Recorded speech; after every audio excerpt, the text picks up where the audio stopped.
Okay, welcome back To these. to the Anthology review, where we are going to review the Anthology. Yeah. Um, okay, so now that we got all the extra talking out of the way, um, Black Dog is, I think, an interesting song. I think Dustner's production is good. Antonov produced Black Dog. Um, Black Dog. really Yeah. fucked. I want to give him credit. Um, I'm also like, does she realize how creepy she sounds? Oh yeah, that was Like, this something. is stalker behavior. That was something that Fantano Not that that actually. makes it a bad song. It's just weird. Yeah, that was something that Fantano explicitly brought up.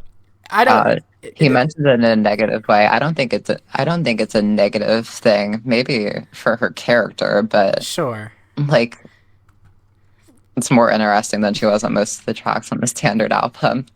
Yeah, I'm okay with people self-reporting on track. I don't know. It gives some friction. Yeah. Um, I'm gonna get you back. I It's said l- Olivia it's did this content better. it's It's literally the Olivia boring and it's Rodrigo song. juvenile for her. It's literally the It's same just juvenile fucking for her song. because Olivia Rodrigo does in like a tongue-in-cheek way, like I'm gonna get you back, like just like jaded teen girl kind of because she can get away with that. Yeah. Um, because she is 20 when it released and probably still in her teens when she was writing it. hmm Taylor's in her 30s. Not that being in your 30s uh, means you can't get back at your exes, but just in this phrasing, it's just very juvenile. Well, also, Olivia Rodrigo doesn't like. She does the same thing, but she doesn't spell it out so obnoxiously. She's like, I want to get him back. I want to make him really jealous. Want to make him feel bad. Oh, I want to get him back because then again, I really miss him, but it makes me feel sad. Oh, I want sweet revenge and I want him again. I want to get him back, back, back. Like that's a good chorus. Taylor's chorus goes like I this. Whether I'm gonna be your wife or gonna smash up your back, I haven't decided yet, but I'm gonna get you back. Like she's like explaining the punchline. here's here's the here's the here's the here's the problem with here's why it's worse. She says she hasn't decided yet, but Olivia's like, I want to key his car. I want to fuck him up. Like she knows she wants to fucking kill. Like Yeah, she but wants to mess his life up. yeah, but then again, she also wants that. Like it's drawing upon the Olivia song. It implicitly, It's more certain terms. well, it's more certain, but it's also more like it's more contradictory as well, because Yeah, which makes them more tongue in cheek. yeah, and it also just makes it more like it makes it more Lighthearted. interesting because there's this thought in there's this idea in the Olivia like the in the Olivia song there is a implied understanding that she can't do both, but she wants to. Taylor is like, I know I can't do both, and haven't decided yet. Like she's not doing it right. Yeah, I don't know. I think that's about as much as I want to say. Also, the way it's titled is very annoying. Oh yeah, Um, I don't know why she wrote it like that. okay, so I was interested about the albatross, but I think that it's very pretty guitar backing. But by the end of it, I was like, this feels a little pick me. Yeah, Like it's kind of aggressively pick me in a way that I just can't get on board with. Which sucks because Dessner kind of goes crazy, but you know, he wins some, you lose some. oh for sure. Next one is Chloe or Sam or Sophia or Marcus. She should have chosen a way better title for this. because it's actually pretty good. I think the lyricism is better, and I think it digs a little deeper than a lot of just what the album offers. I don't remember this one much. I don't remember it much now, but I don't think it's bad that I don't remember it. No, she. Why did she? Just need a refresher. Why did she choose that title? See, that's the problem with me not with only revisiting the standard. Yeah, we're really flying at the seat of our pants for the anthology review, but the chorus is, if you want to break my cold, cold heart, just say I loved you the way that you were. If you want to tear my worlds apart, just say you've always wondered. Like I think she is definitely more on her songwriter bag here. Cooler in theory, but not if you force it to be. Cooler in theory is a crazy line to include in a song. Yeah, I think she can. I think her songwriting's good enough that she can get away with lines like "You needed me, but you needed drugs" more on this song because it kind of just adds to it. Yeah. For certain. Next one is "How Did It End?" I said I'm not sure what she's doing here, but it's sonically good. Just incredible amount of diatribes. It's very aimless. Yeah. Oh, also, verbatim from my notes, quotation marks, sitting in a tree, D-Y-I-N-G, Jesus.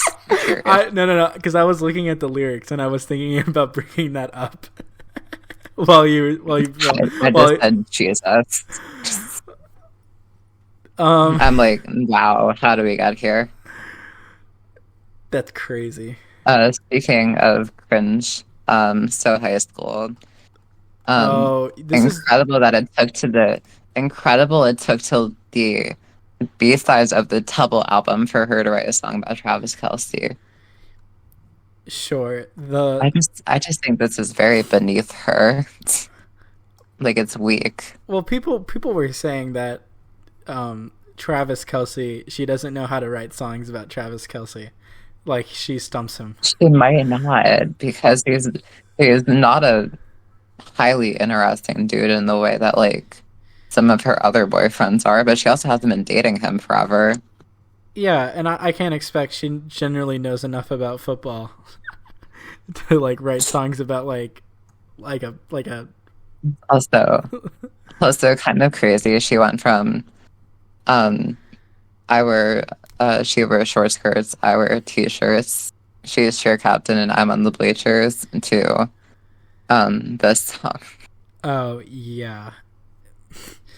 The line that's been It's just funny. The line that's been spread around is you know how to ball, I know Aristotle. Brand new full throttle. Touch me while your boys play Grand Theft Auto. It's really bad. Does Taylor know Aristotle?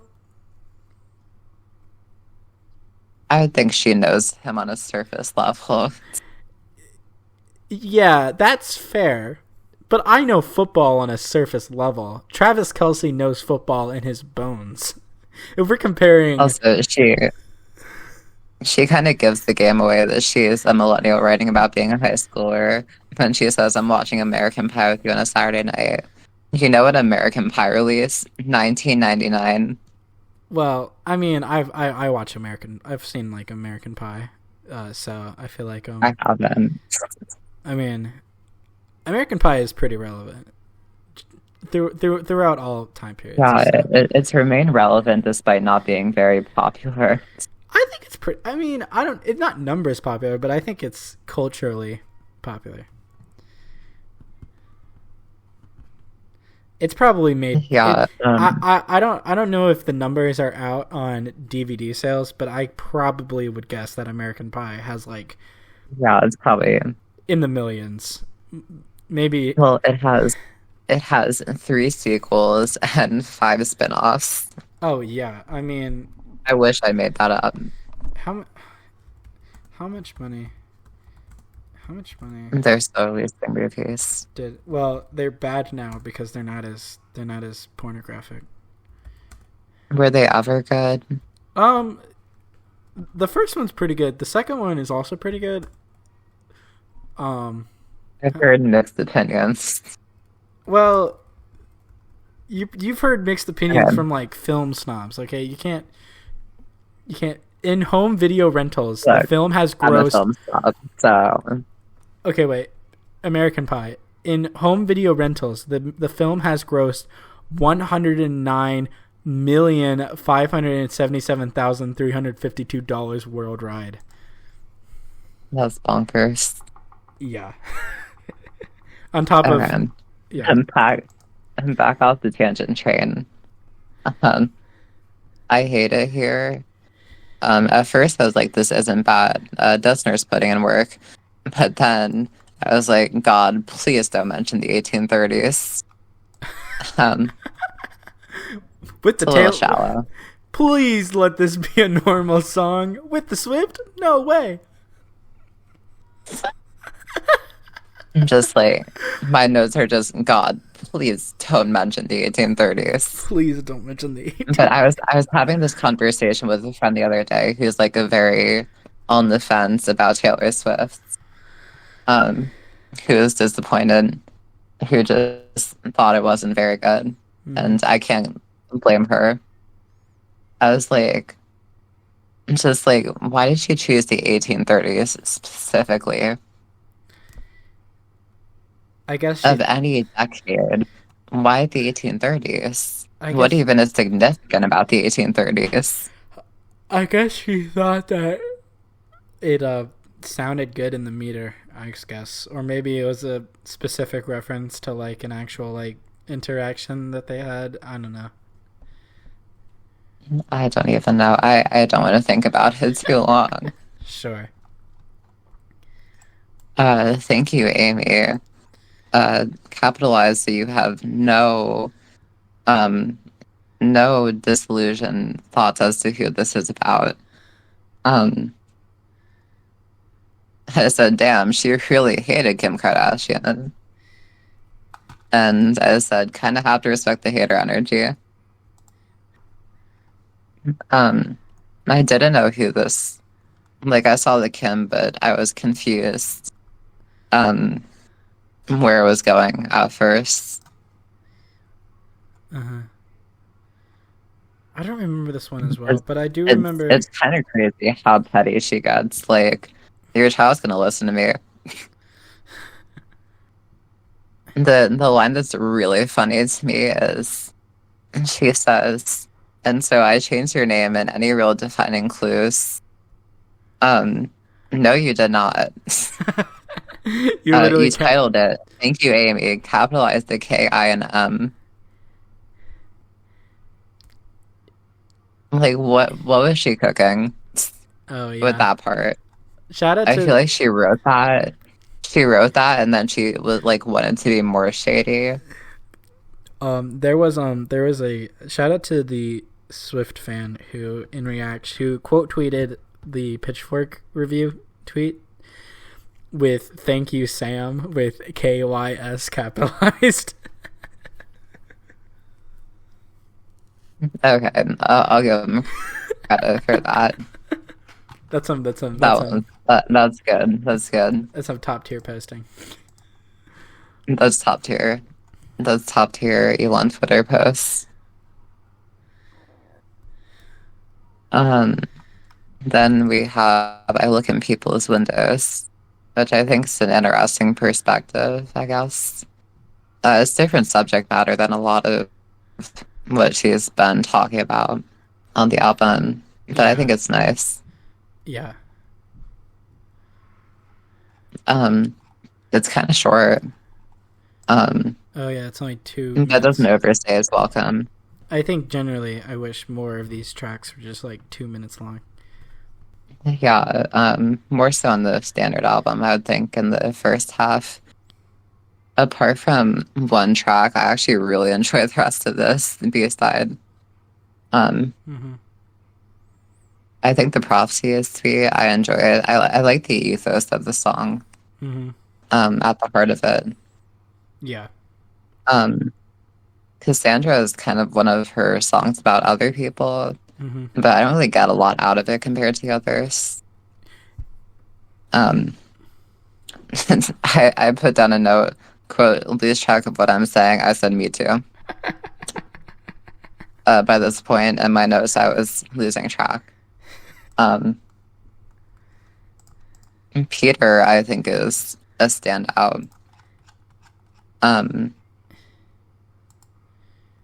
as I said, there is a lot more emotional maturity on display in this one, and I think it's a good ballad.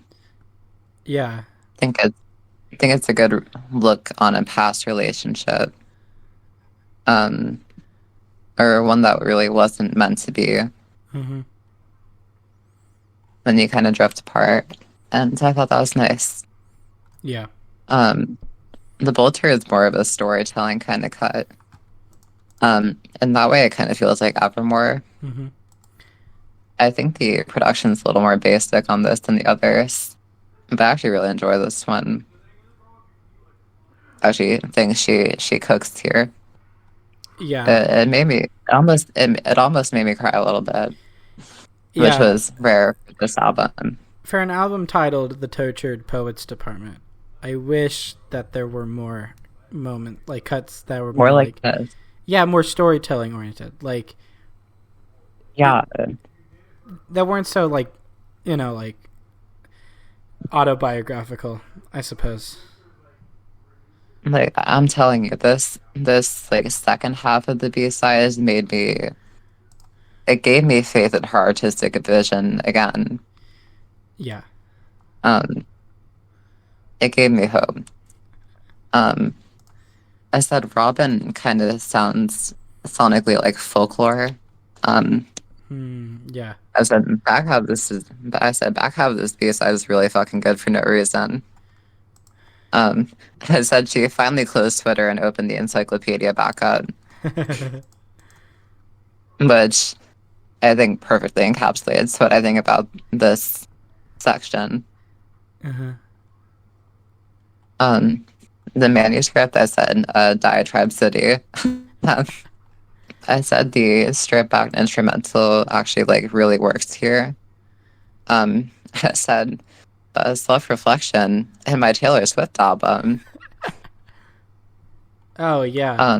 I think it's a very cool, it's a very good final track for this, and I think for it's sure. a very good look at or kind of revisiting these memories of relationships and memories. Yeah, no, I definitely and I agree. think that there's something to that. I wish he did more of that. Yeah, the last line is certainly Oh. a poignant closer for a project, just generally speaking. Yeah, it's a little poignant. Yeah. And that's what I mean when I say like this made me regain faith in what she's trying to do. Like that's what I mean when I say this. Mm-hmm. This anthology, the B-sides, the anthology. I think it's about as hit or miss as the standard. Mm-hmm. Same kind of ratios of hit to misses, but the hits hit better. Yeah, I agree. I have zero reservations about the hits mostly. Sure. To me, I think just generally the anthology, it just reads more, even more homogenous, I feel like, than the first side. Oh yeah. Even if Certainly. I feel like overall the material I think works a little more.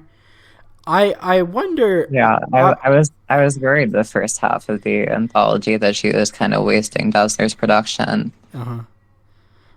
I do wonder if somewhere in the between the lines of the first and the second half of this massive project is probably like a solid 12 track, maybe 12 to 14 track album that Yeah, you can like I could pick out like stitch together. I could pick out like 12 to 14 of these to Frankenstein and a few deluxe to throw on there, and you'd have a cohesive, sonically good like album to put out. I just think she's too attached to Antonov. Oh yeah, no, I agree. I think Antonov completely brings down the first half of this album. I think you could just get a better producer in. That's not to say that she is not at fault for some of the poor parts of the album. Hmm. Her songwriting is either on point or hugely missing the mark. I think the problem is that I think she doesn't she doesn't approach the Antonov tracks with a solid vision for what I think they're supposed to be. She doesn't approach them with the same kind of artistic vision as she does the Destner tracks. Well, They because feel when she brings very just like when she brings Desner out, it's very clear she's doing a ballad, right? And while to that extent, I feel like it kind of blends together just a little bit. To me, that's like a very clear artistic space that they work for together. yeah. Antonov, There is if I can just interject for a second. yeah, There's like one song that I know that was said that like she was on the phone with like Jack Antonoff and he was like, you should write this you should write a song about this. And I feel like he and kind of eggs her on a little too much in that regard. yeah. Like not everything needs to be a song. Like sometimes you need to think it through rather than just what you've been saying on a phone call. No, for certain. But I think the problem is that like a lot of the stuff that she worked with for Max Martin, I think generally was effective because Max Martin is really good at doing like pop songs. And she was like That and also I think he like there are very bad parts about being on a label, but they also hold you accountable for putting out a well thought out product. exactly. This isn't cohesive in the same way it would be if she was under a label. Sure. I think the And problem there are advantages to being under a label in that regard. No, for certain. If you have nobody above you, there's nobody keeping you true to your art. Totally. But I think the problem And is some artists can function like that. I'm sorry, I keep cutting you off. goddamn. I think the problem is that she tries to use Antonov, in like different spaces, and I think it gets a little confused, right? Like the songs on the he can't do everything. the songs throughout the And first you kind of use him as a crutch. No, exactly, and like the end result is that the first half of the album is littered with these tracks that are like they're kind of pop songs. They're also kind of like mid-tempo-y kind of ballads. They're like kind of vibes. They're not like they're kind of like airy, textury experiences, but like they're kind of have like meant to have like a strong sort of rhythm to them. Like it's in a very like liminal space musically.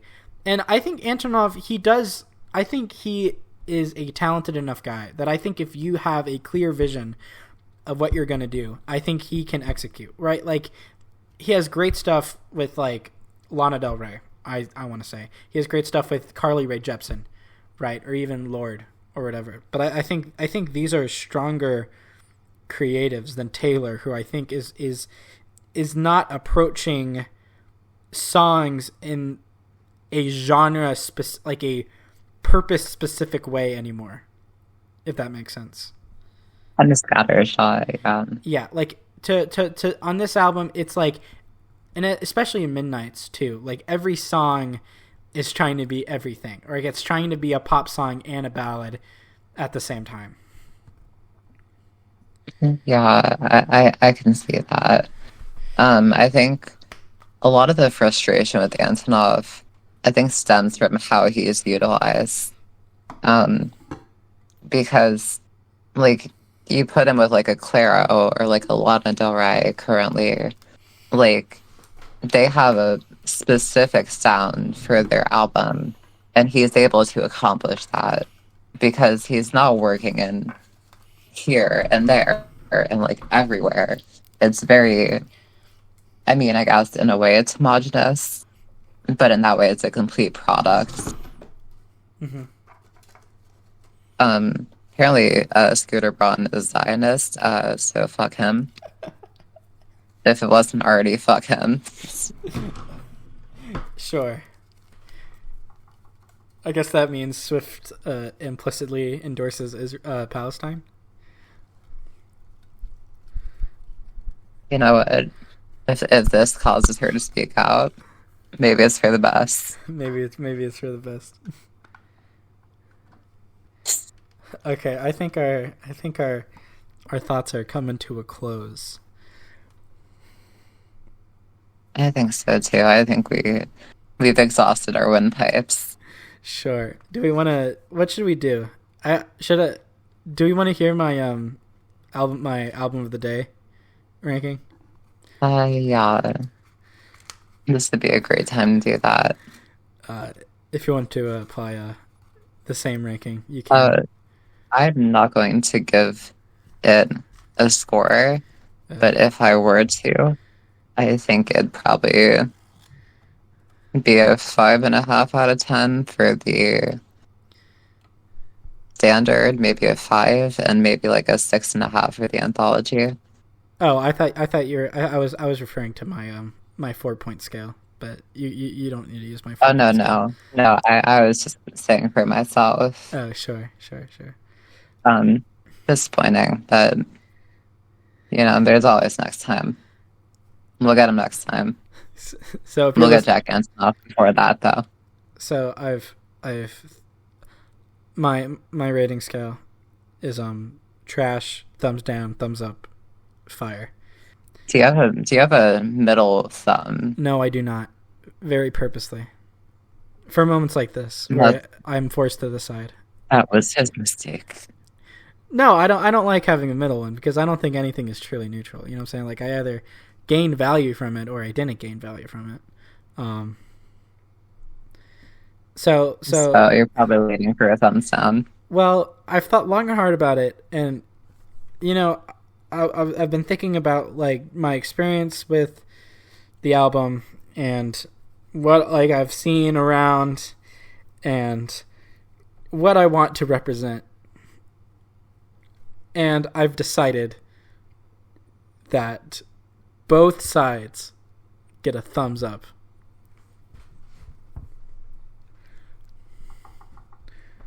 That's generous. but you have to drop your second album of the day immediate 2 hours after. Actually, that works because I'm actually technically behind a day. So yeah, so it'd be in the next time zone.